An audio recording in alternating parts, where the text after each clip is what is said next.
Максим жана анын үй бүлөсү көптөн бери күткөн учур. Алар бул эч качан болбой калышы мүмкүн деп чоочулашкан. And who's that? Бул кимиңиз болот? Жээним. Жээниңизби? Ооба. Бул апаңызбы? Ал аябай сүйүндүбү? Ооба, абдан сүйүндү. Yeah. Ыйлаган чыгар. Ооба. Yeah. Бул Максимдин туткунга чейинки убагы. Мариупольдагы жаш деңиз аскер кызматкери. Анын чакан командасын шаардагы Азовсталь темир заводунда орус аскерлери курчап алышкан. Максимге сыныктар тийип, жаракат алган. Анын тешилип калган каскасынын сүрөттөрү дагы деле бар. Өлүмдөн качуу мүмкүн эмес болуп калганда, Максимдин командири багынып берүүнү чечет.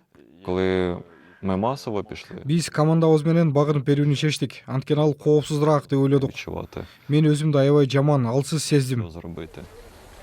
Бул орус туткунундагы 3 жылдык азаптуу күндөрдүн башталышы эле. І запускають в коридор. Бизди барганда эле таяк менен тосуп алды. Колуна тийген кур баардык нерсе менен сабашты. Бирөөнү эс үчүн жоготкуча токмоктошконун уктук. Кийин эсине келтирип дагы сабашты. Андан соң анын үнү угулбай калды. Өлүп калдыгы деп ойлодук. Апрель айындагы согуш туткундарын алмашуу учурунда Максим да бошотулган. Ал туткундагы кыйноолорду унута албай жатканын айтат. Ну, якщо чесно, бували навіть такі випадки. Чынын айтсам, аябай жаман түштөрдү көрөм. Кээде кыйкырып ойгоном. Бувають. Вухо свистить. Кечиресиз, башымдан жаракат алгандыктан кулагым чуулдап жатат. Биз тасмага тартып жатканыбызда күтүлбөгөн жерден Максимдин карындашы келди. So we just didn't see each other like. Кечиресиз, аны 1,5 айдан бери көрө эле келем. Ар дайым аны көргөн сайын көргөн көзүмө ишенбей кетем. Believe that Кучактап турганыма ишене албай кетем.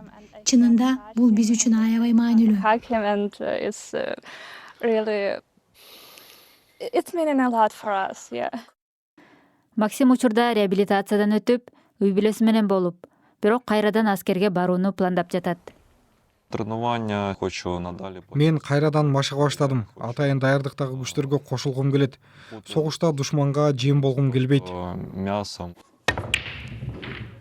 Көбүрөөк туткун алмашуу Орусия менен Украинанын ушул аптадагы тынчтык сүйлөшүүлөрүндө макулдашылган бир нече пункттардын бири болду. Ок атышууну токтотуу боюнча жылыш болгон жок. Бирок Максим жана анын үй бүлөсү сыяктуулар үчүн туткун алмашуу жашоодогу экинчи мүмкүнчүлүк. Жана ырайымсыз согушта үмүттүн шооласы болуп саналат.